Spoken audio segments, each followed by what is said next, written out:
evening and thanks for joining us on DBS TV for the news. In Cameroon, with the outbreak of the COVID-19 pandemic, which provides a strong reminder that hand washing is one of the simplest ways to prevent the spread of any virus and ensure better overall health, this year's Global Hand Washing Day, observed every October 15, is commemorated under the theme Hand Hygiene for All.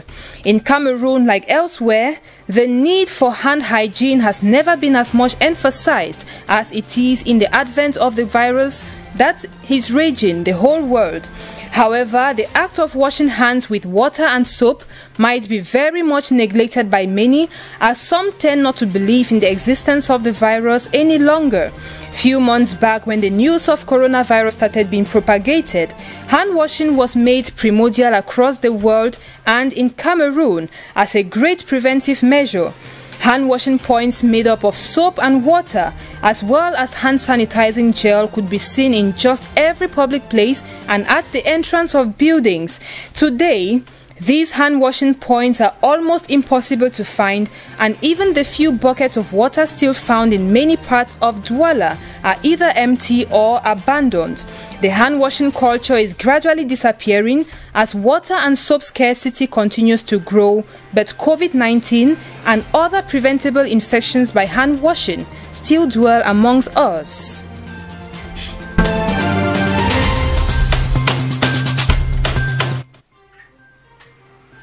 Mobile phone users in Cameroon will, as from this Thursday, October 15, be obliged to pay taxes levied on their mobile phones. This information was disclosed in a joint communiqué signed by the Ministers of Post and Telecommunication, Minette Libom Lilikeng, and of Finance, Louis-Paul Motaze. The communiqué explained that Cameroonians would have to pay 30% tax for phones, for which importers did not pay custom duties before purchase. This decision applies not only to phones but equally to all tablets. The article adds that enterprises involved in the telephone network sector are required to configure their systems in such a way to avoid any connection to all respective networks by non-custom phones and tablets. This has enraged several Cameroonians upon receiving the news, as they all wonder why they should be the ones to pay taxes for their phones after buying them. They also worry about how they can personally identify phones for which custom duties haven't been paid. Many have taken to social media platforms to call for the end to the law, using the hashtag #EndPhoneTax. They condemn the law, calling it a means of the government to extort money from people. Minister Lilikeng also took to her Twitter account to give additional information about the new phone tax law, as she says nothing has really changed concerning the cost of phones, but the manner of taxing the product, which is the introduction of a digital system. As per how a buyer can identify a phone that hasn't been cleared by custom, they can first insert a SIM card into the device before buying, and if they receive a message containing the amount of tax to be paid and about the means of payment, it means the phone has not been cleared. The 30% tax payment in this regard could be done either at once or in installments through mobile airtime cards.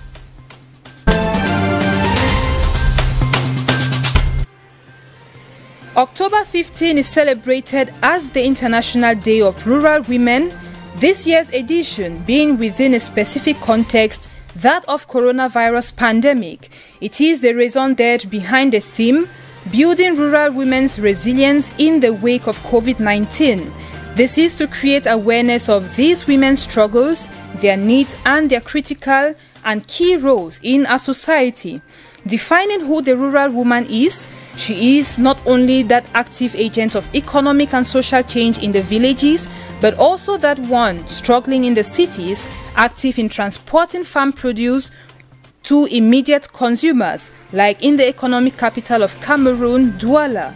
In many ways, they are constrained in their roles as farmers, producers, investors, caregivers, and consumers. Also, in the fight and struggle to eradicate rural poverty and improve the well-being of their families, they face serious challenges as a result of gender-based stereotypes and discriminations that deny them equitable access to opportunities, resources, and services. Despite all odds, the rural woman remains an indispensable asset in ensuring food and nutrition security in the country and the world at large.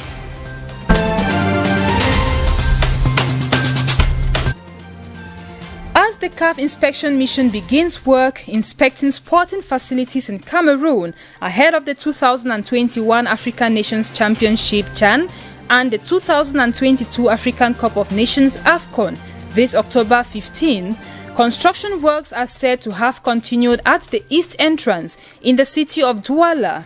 This is the way through which we can access the Japoma Stadium, being carried out by the French company Razel. They revealed to our reporters off camera that their deadline extends beyond the month of November. Our informant who adopted anonymity pointed that a second company was expected to join them so as to facilitate their work. This other company was yet to be seen. Eyewitnesses could confirm that the work is progressing at a snail pace. All the same, Cameroon remains optimistic that the expected deadline will be respected so as to avoid a repeat of an ugly experience.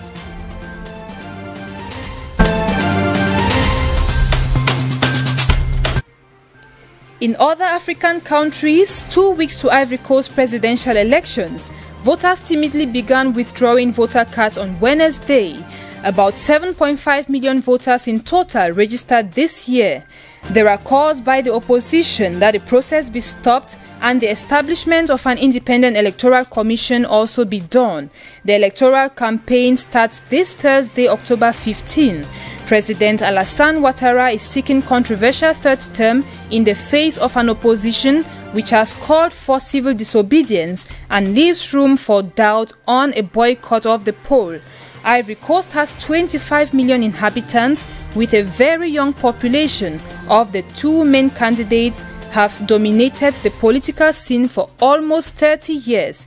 It is under these conditions that the Ivorians must decide whether to withdraw their voter cards or to wait for the opposition slogan to be lifted, calling for the suspension of the process.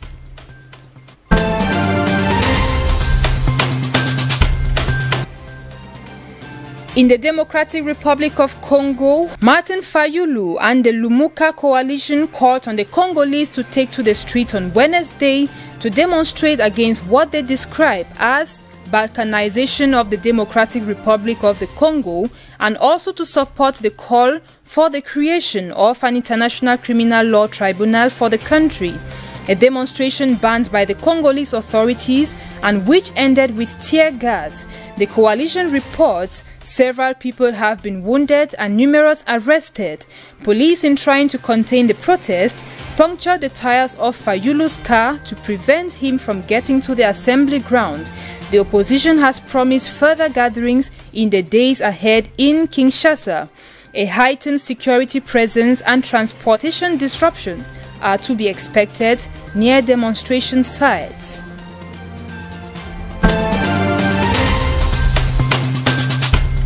Rebels of the National Salvation Front, together with South Sudan's government on Wednesday, October 14, announced in Rome the signing of a ceasefire agreement. The National Salvation Front, NSF, which mostly operates in the country's southern states, has several times clashed with the military forces, but thanks to an international mediation, firefights should stop between the two forces.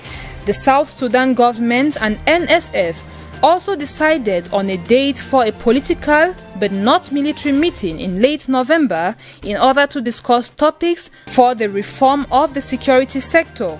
It should be noted that the civil war which erupted in December 2013 after South Sudanese President Salva Kiir accused his former deputy and former rebel leader Riek Machar of plotting a coup has left about 380,000 people dead in the conflict, marked by atrocities and the use of rape as a weapon of war, and some 4 million have fled their homes.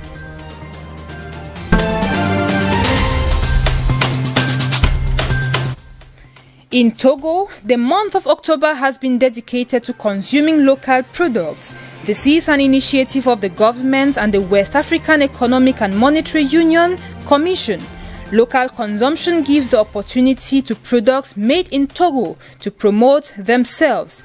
It is also an opportunity for industry players to do critical analysis around local consumption in the country. Throughout October, Togo celebrates its local products, from food and clothing products to local dishes and music. That is, everything produced in Togo. Togo is put on the spotlight. The government initiative does not leave actors in the sector indifferent who work to promote the local products. Some may maintain that the conditions are not sufficiently met to make Togolese love local products. This initiative will, however, go a long way to encourage Togolese to discover local products that were previously unknown to them.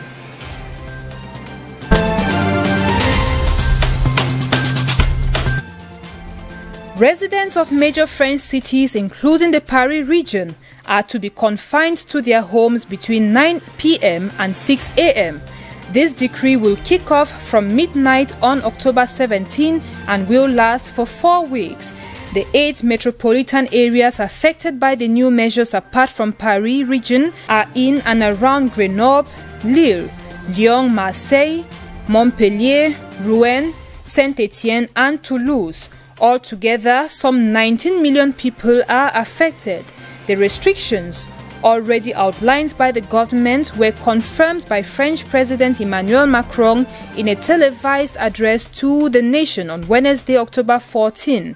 The month-long period could be extended to 6 weeks, but this would require the approval of the parliament. Macron said the objective was to reduce the number of new infections per day to between 3,000 and 5,000, and he wants the country to have to live with the virus until at least next summer.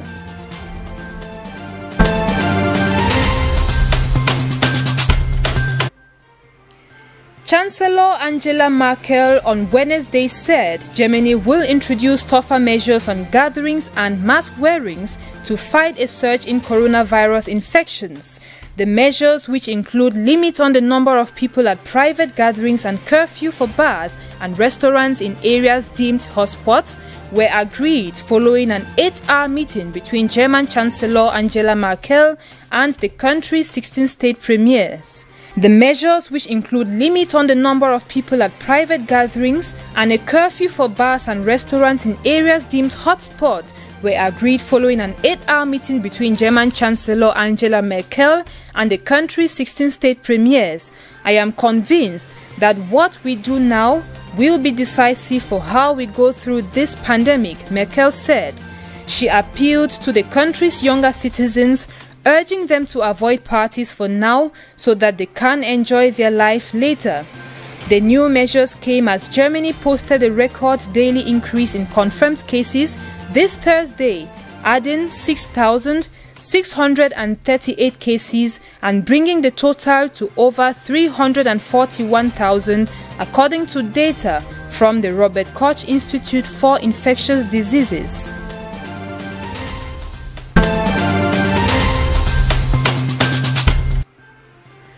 Russian authorities have given regulatory approval to a second coronavirus vaccine after early-stage studies, 2 months after a similar move prompted widespread criticism from scientists both at home and abroad. Speaking during a televised news conference, President Vladimir Putin said the new vaccine is developed by Siberian biotech company Novosibirsk Vector, a former Soviet-era bioweapons lab. Large-scale studies, such as those required for vaccines developed in the US, are designed to assess not only if the vaccine works, but also whether it is free from dangerous side effects that might only show up once millions of people are immunized. Early trials of the latest vaccine on 100 volunteers were successful, Putin said. He also added that Deputy Prime Minister Tatiana Golikova and the head of Russia's security safety watchdog, Anna Popova, had both received the vaccine known as Epivac Corona.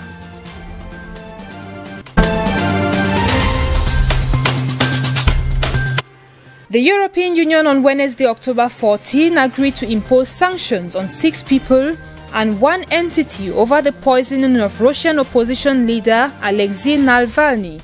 Navalny, an outspoken Kremlin critic of Russian President Vladimir Putin, is recovering in Berlin after he was poisoned in Siberia in August. European powers have repeatedly asked Moscow to investigate the poisoning, which took place on Russian soil, but in a joint statement last week, the French and German foreign ministers said that Kremlin had come up with no credible explanation. Putin's administration, on the other hand, has denied being behind the attack. Ambassadors from the 27 European Union countries approved sanctions after France and Germany proposed measures last week, saying Russia was responsible for the poisoning. That brings us to the end of today's edition of the news on DBS TV. Thank you for watching and stay with us. Goodbye.